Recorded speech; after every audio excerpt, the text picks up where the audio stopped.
Finally, after 10 years of waiting, my plate number is ready! Nung ma-acquire ko yung sasakyan ko noong 2018, may isang lost plate na siya, pero sabi ni seller, nakapag-apply na sila for duplicate noong 2015. Unfortunately, we all know yung backlog ng LTO and nawala na rin siya sa isip ko. Then, on May 27, 2025, LTO officially launched LTO Tracker that allows us to track our driver's licenses and number plates real time. To track your application, you just simply go to www.ltotracker.com/delivery.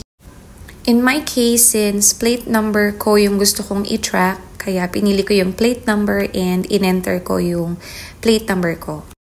Give your consent. And voila! My plate number is ready!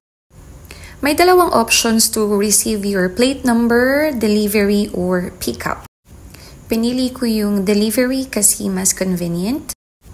They will ask for your shipping information such as your complete name, your email address, and your mobile number.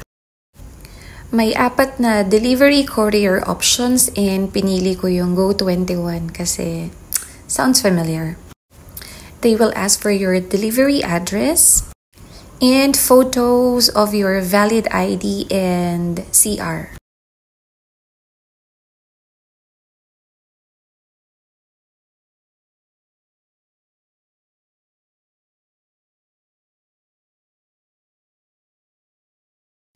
Now, take note para sa mga second owners, if hindi sa inyo nakapangalan ng sasakyan, you will be asked to upload a notarized deed of sale. Since I am the second owner, so I uploaded 2 deeds of sale. Then continue to check out. You can pay the amount via GCash or QRPH. Once payment has been made, hintayin lang na ma-update yung page.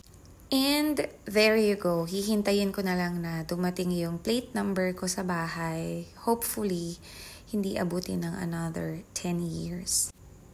That's all. I hope you learned something. Thanks. Bye!